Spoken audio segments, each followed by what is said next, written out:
안녕하세요. 219 부동산 TV의 작가 이일구입니다. 오늘은 여러분에게 부의 설계라는 책으로 요약해서 설명드리도록 하겠습니다. 부의 설계. 그래서 부를 어떻게 설계해야 될지 한번 고민해보는 시간이 되도록 하겠습니다. 그래서 투자라는 것은 이성적이어야 된다. 냉정해야 된다는 거죠. 워렌 버핏의 이야기입니다. 부의 설계는 집짓기와 유사합니다. 기초석은 연금이죠. 국민연금, 퇴직연금, 개인연금, 연금 3종으로 기초를 다진 후에 주식과 부동산이라는 두 기둥을 세워 튼튼한 부의 집을 짓는 방식입니다. 저는 부동산 투자를 중개하는 공인중개사이기도 하고요. 그래서 부동산을 다루지만 또 이런 노후에 대비해서 주식이라든지 연금으로 또 이 부의 여러 가지 방어 체계를 만드는 그런 일에도 많은 관심을 가지고 있습니다. 그래서 전 세계 경제를 보면 지금은 양적 완화에서 과거 코로나 시대에는 양적 완화였죠. 돈을 무제한 풀어서 경기를 떠받치는 그런 상황이었습니다. 그러다 보니까 주식이라든지 부동산이 엄청나게 돈의 힘으로 뛰어올랐던 그런 경험을 우리는 가지고 있습니다. 하지만 최근에 테이퍼링을 시작하면서부터 긴축이 시작되고 금리는 상승하게 되었습니다. 우리 자산들은 우하향하게 되면서 엄청나게 많은 지금 손실을 기록하고 있죠. 주식이든 부동산이든 다 마찬가지입니다. 그래서 우리는 주식, 채권, ETF를 공부하면서 준비를 해야 됩니다. 이런 시기일수록 우리가 손을 놓고 있어서는 안 되고요. 투자로 종잣돈을 만들 각오를 가지고 있어야 됩니다. 그래서 테이퍼링을 하게 되면 금리를 올리고 돈줄을 재게 되면 모든 자산은 우하향하게 됩니다. 그래서 투자라는 것은 긴축 완화를 보이는 시점에 우리는 준비를 하고 있어야 되죠. 뭔가를 총알을 준비하고 기다리고 있어야 됩니다. 그래서 기준금리와 양적 긴축 시대.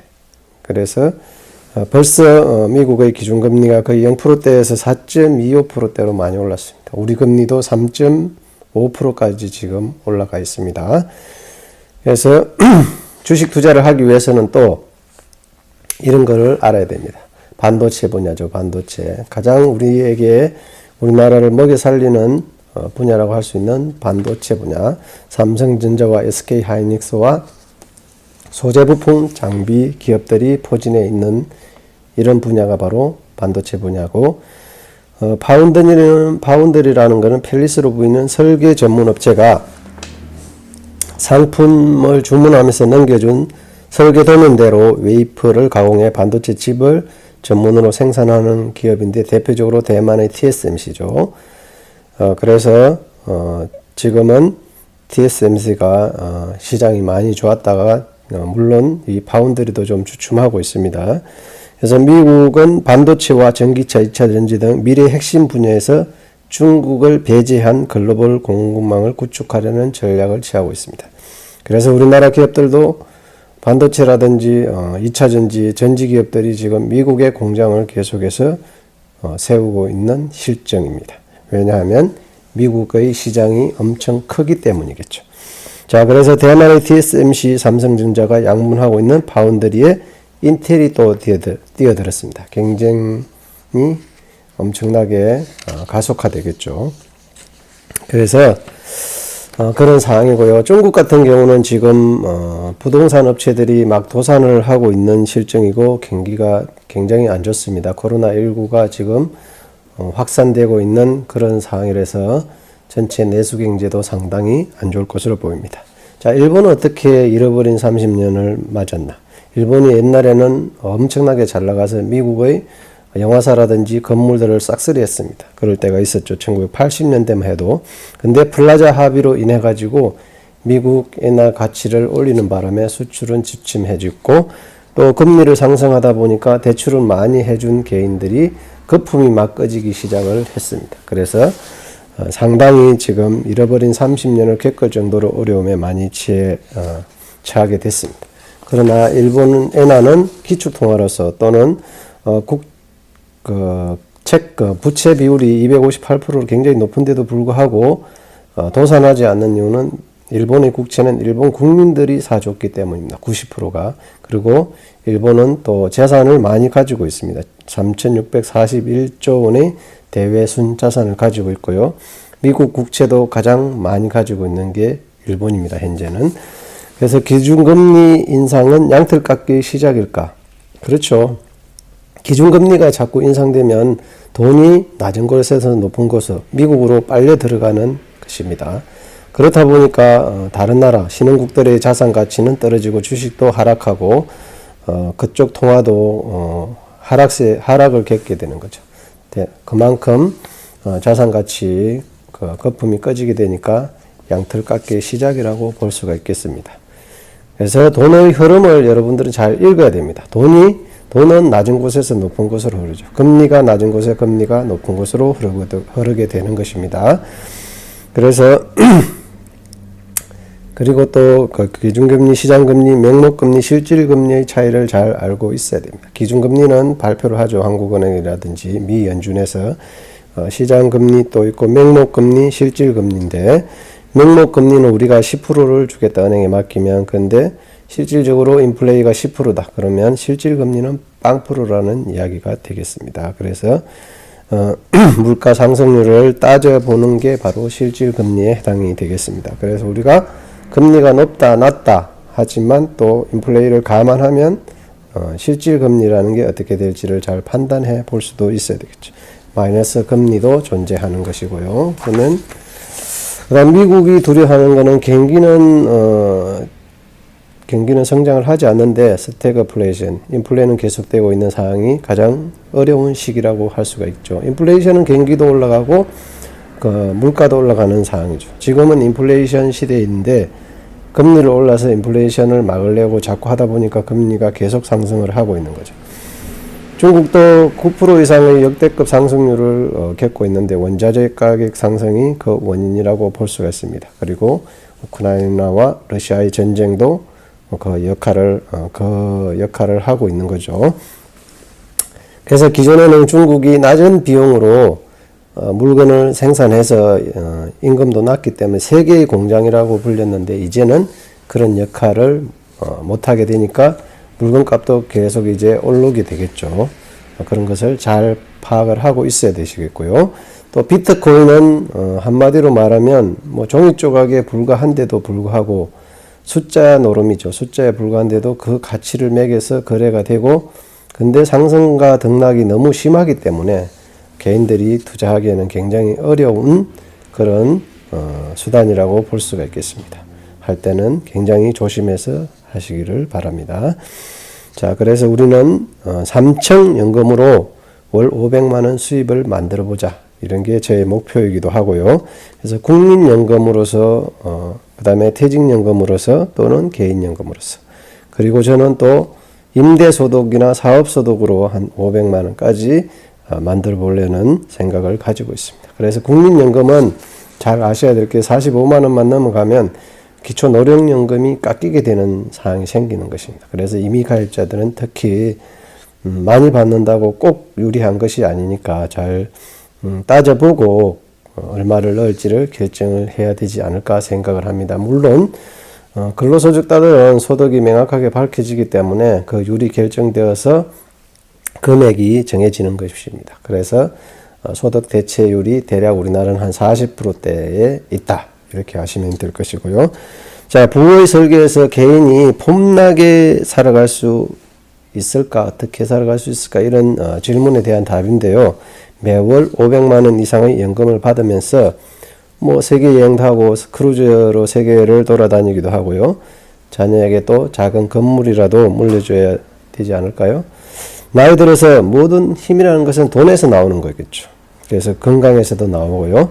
돈 없고 건강을 잃으면 정말로 힘든 삶이 될 것입니다. 그래서 자, 연금 저축은 개인연금 가운데 영순위로 가입을 해야 된다는 것입니다. 세제 혜택도 있고요. 그러나 연금저축도 마찬가지로 종합소득 과세 대상입니다.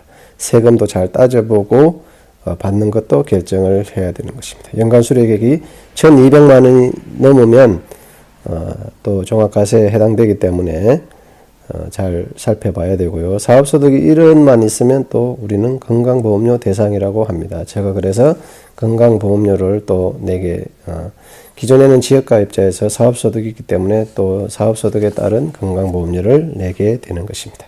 자, 집은 녹는 현금을 지켜주는 방법입니다. 그리고 현금은 매일 한마디로 녹고 있습니다. 우리는 매일 돈을 찢어서 버리는 것과 마찬가지라는 극단적인 표현을 쓰기도 하지만 적어도 물가 상승률을 이겨낼 수 있는 실물 자산을 가지고 있어야 되는 것입니다. 그게 바로 집이죠. 아파트죠. 자, 주식으로 투자해서 돈을 벌어서 집을 사라. 이렇게도 말하고 싶습니다. 근데 이 집이라는 아파트는 나중에 주택연금을 받을 수 있는 아주 소중한 보험적인 성격을 하게 되는데요. 약 한 7억 원짜리의 주택이라면 65세 넘어서 월 177만 5천 원 정도 받을 수 있고요. 5억 원의 집이라면 65세 넘어서 126만 8천 원 정도의 주택연금을 받을 수 있다고 합니다. 아주 소중한 보험적인 성격을 가진 노후 대비용 자산이라고 아니할 수 없습니다. 그래서 꼭 이걸 자녀에게 물려줘야 되겠다 이런 고정관념을 가지기보다도 내가 어려우면 어쩔 수 없이 주택연금을 가입해서 노후를 그냥 편안하게 살 수도 있는 것입니다. 굳이 자녀에게 주택까지 물려줘야 되는지는 고민을 거듭해 보시기를 바랍니다. 자기가 어려운데 물려주는 게 무슨 소용이 있을까요? 그래서 뭐 주택연금으로 한 120, 30만 원 받고 또 노령연금과 국민연금으로서 한 100만 원을 받으면 대략적으로 한 220, 30만 원 받으면서 또 사업소득과 임대소득을 받는다면 500만 원 달성은 어렵지 않을 것입니다. 그것을 바로 지금 이 시점에서 해야 되는 것입니다. 더 나이 들어가지고 50대 후반, 60대가 돼버리면 기회를 잃어버리는 것이죠. 그래서 여러분들이 나이가 좀 젊다면 지금부터 이런 생각을 가지고 도전해서 반드시 그 목표를 달성하시기를 바라고요. 자, 무주택자라면 재건축 재개발을 노려볼 수 있는 것입니다. 아까 말했죠. 집을 사면 결국은 보험을 드는 것과 마찬가지입니다. 노후를 위해서요. 그래서 재건축 재개발 또 가치 상승도 많이 되니까 잘 따져보고 사시면 되겠고요. 매수 시점에 따라서는 조합원 지위, 즉 아파트를 받을 수 없는 건데 재건축은 조합 설립 이후부터 재개발은 관리처분 인가 이후부터는 해당되므로 반드시 확인이 필요합니다. 정말 내 소중한 돈을 투자해서 재건축 재개발이 될 거라고 샀지만 이런 그 단계별로 어떤 단계에서는 아파트를 주고 어떤 단계에서는 아파트를 주지 않는다.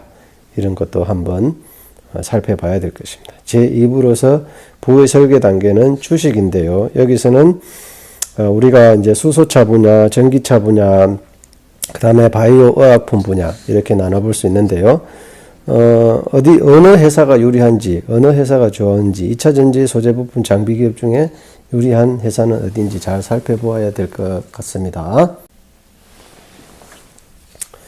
이어서 계속 촬영을 하도록 하겠습니다. 그래서 주식 투자는 굉장히 위험성을 내포하고 있습니다. 제 주변에도 주식 투자로 망가진 분들이 너무 많아서 솔직히 권하고 싶진 않지만 단 전제가 있습니다. 공부한 사람만이 주식 투자를 해야 됩니다. 그냥 해서는 절대 안 됩니다. 너무 어렵고 힘든 시장이라고 할 수 있습니다. 공부 안 되면 필패입니다. 필패. 공부가 됐다 해도 이 전문가들 틈 속에서 저보다 더 뛰어난 분들이 많기 때문에 저도 상당히 조심스럽지만 그래도 제가 아는 범위 내에서 이야기를 해보도록 하겠습니다. 그래서 우리는 전기차 분야에서 부품을 만드는 회사 중에서 이제 좋은 회사들이 있습니다. 현대모비스라든지 현대위아, 만도, 한운시스템, 성장, 오토텍, 경창산업 등 전기차 시대의 본격화와 함께 탄탄한 성장이 기대되는 종목들입니다. 잘 분석해서 투자를 하셨으면 좋겠고요. 수소차 분야도 아주 유명한 분야인데 지금은 활성화가 안 됐지만 앞으로 그런 시대가 도래하지 않을까 생각을 합니다. 탄소 중립 시대에 아주 중요한 그런 수소차, 수소전지 분야 잘 판단해 줬으면 좋겠고요. 또 K바이오 분야도 아주 유망한 부분인데 CG 녹십자 맵셀은 미국의 MSD에 2조 원 규모로 세포 치료제 플랫폼 기술을 수출했다고 합니다. 진흥씨는 인도네시아의 제약사에 1.2조 원의 면역 항암제를 대왕주약은 위식도 영유 신약을 중국과 미국 제약사에 수출을 했습니다. 그리고 우리가 기존에는 CMO라 해가지고 그냥 생산만 해주던 게 요즘은 이제 연구개발과 생산 등을 포함한 그런 이제 복제약을 생산하는 분야가 아주 유명한데요. 이런 분야로서 SK 바이오로직스와 삼성 바이오로직스가 있죠. 이런 분야들도 잘 살펴보시기 바라고요. 자, 메타버스. 우리가 4차 산업시대의 꽃이라고 할 수 있는 메타버스는 가상세계의 돈을 현실세계로 이론적인 이야기인데 가상세계와 현실세계의 사실 구분이 모호해지는 그런 상황이라고 할 수가 있습니다. 그래서 로블록스는 메타버스의 선두주자로서 로블록스의 이용자가 자신의 아바타를 만들어 가지고 가상세계의 게임을 하는 방식이라고 할 수 있죠. 아주 유명한 로블록스와 그 다음에 또 제페토, 국내 메타버스로서는 제페토가 있죠. 제페토는 2억 4천만 명에 이르게 되고요. 또 코스닥에 상장한 AR 개발체 맥스트와 그 다음에 이제 자이언트 스텝이라는 메타버스 관련주들도 눈여겨봤으면 좋겠고요. 아직까지는 옥석 가리기가 필요하고 실적이 나지가 않습니다. 그래서 그런 부분들 잘 보시고 판단해서 투자를 하셔야 되고요. 이제 K 콘텐츠 분야에는 대한민국 세계 최고인데 BTS가 소속되어 있는 하이브라는 회사. 근데 여기다가 V라이브라는 그런 플랫폼 회사를 인수하면서 아주 실시간 운영 노하우가 더해지면서 위버스는 글로벌 수준의 거대한 트래픽을 확보를 했다고 합니다. 엔터주로서 퍼의 30배 정도까지 못 준다고 하는 게 지금은 50배 정도로 인정을 받고도 있습니다. 국내 엔터테인먼트 플랫폼은 하이브 위버스, 게임 회사인 NC소프트, 유니버스, SM의 디어 유 버블 등 3개가 있는데 3대 플랫폼 간의 합종 연영도 관심사입니다. 자, 한국 정시의 약점을 알아야 실패도 없는데요. 자, 우리나라는 제가 생각하기에는 공매도가 너무 많고요. 그 다음에 외국인들이 놀이터라고도 할 수 있고 재무제표와 정보의 개방성에 또 신뢰를 할 수가 없죠. 그리고 북한이라는 또 이런 전쟁 리스크가 늘 존재하고요. 글로벌 기준의 대기업이 또 몇 개 없는 그런 시장이죠. 그래서 국내 기업의 부채 비율이 안타깝게도 IMF 시절을 넘어갔습니다. 자, 영업이익으로 대출 이자도 갚지 못하는 경우가 40.9%로 나타났는데 2019년도 36.6%보다 4.3%가 더 높아졌습니다. 실적이 그만큼 안 좋아졌다는 것이죠. 그래서 우리도 가계를 보면 대출 원리금이 소득보다 많으면 그 가계는 빚을 얻었고 결국은 빚을 돌려막기 하다가 파산을 하거나 신용불량이 되겠죠. 그래서 기업은 빚이 없다고 좋은 건 아니지만 그래도 과도한 빚은 결국은 기업을 도산에 이르게 만들고요. 그리고 투자를 못하거나 연구개발을 못하면 더 좋은 신상품을 개발하지 못해서 기업 발전이 없는 것입니다. 그래서 그런 걸 잘 봐야 되고요. 적어도 영업이익률이 15나 20% 정도는 넘어서야 괜찮은 기업이라고 볼 수가 있겠습니다. 부채 비율은 100% 미만이어야 되고요. 한 50% 미만이면 더 좋겠죠. 아주 적절한 부채 비율만 가져가는 게 좋지 않을까 생각을 해봅니다. 그래서 재무제표는 기업의 가치 측정을 위한 출발점입니다. 재무제표를 모르고 투자하는 것은 가치도 모르면서 돈을 지불하는 것이며 내 돈을 투전판에 버리는 것과 크게 다르지 않습니다. 물론 재무제표를 안다고 해서 투자를 잘하는 건 절대 아닙니다. 하지만 기초 중에 기초가 바로 재무제표 분석이라고 볼 수가 있겠습니다. 물론 전문가들은 이거보다 훨씬 더 뛰어넘어서 기업 가치를 평가하기도 하죠. 그래서 우리보다 더 뛰어나겠지만 이 개미들이 잘할 수 있는 분야는 빨리 판단하고 빨리 행동할 수 있다. 이런 또 장점도 가지고 있기 때문에 그렇다고 볼 수 있습니다. 그리고 7장에는 ETF에 대해서도 관심을 가지게 되고요. 인덱스 펀드죠. 인덱스 펀드. 그다음에 코스피나 코스피 200, 코스닥 지수 등이 있고 미국은 다우존스, S&P 500, 나스닥 종합지수, 러셀 200, 유럽의 유로스톡스 50 등이 유명한데 이런 것들이 인덱스 펀드입니다. 투자 방법은 간단하죠. 증권사에 방문해서 펀드에 가입할 수 있지만 요즘은 증권사 어플을 통해서 손쉽게 가입이 가능하고요. 자, 만약 젊은이가 사회생활 시작하면 이거의 QQQ 같은 ETF에 차곡차곡 투자를 했을 경우에 그가 은퇴할 쯤 돼서는 다른 투자 없이도 100억 이상의 자산가가 될 수 있다는 계산적으로는 그렇다는 것입니다. 그러나 우리 인간이기 때문에 심리를 벗어나지 못하게 되죠. 그렇게 꾸준히 누가 은퇴할 때까지 가지고 있을 사람이 있겠습니까? 놀라운 복리의 힘이지만 실행하기는 쉽지 않다. 그러나 이론적으로는 그렇다는 것입니다. 자, 8장 거의 마지막에 왔습니다. 거인의 어깨에 올라타야 넓은 세상이 보입니다. 샌드, 타이거, 샤크, 모래 범상을 하는 다소 특이한 별명을 지닌 박민수 작가는 3천만 원의 종잣돈을 7년간 투자해 8억 원의 수익을 올린 여의도 금융 관련 종사자입니다. 자, 이분도 패배 원인을 생각 없이 투자하고 전략 없는 매매를 했다고 하죠. 40살에 시작하는 주식 공부 5일 완성이라는 책을 쓴 분이기도 하고요. 자, 이분의 어떤 이론을 잘 살펴볼 필요도 있습니다. 물론 꼭 맞는 건 아니지만요.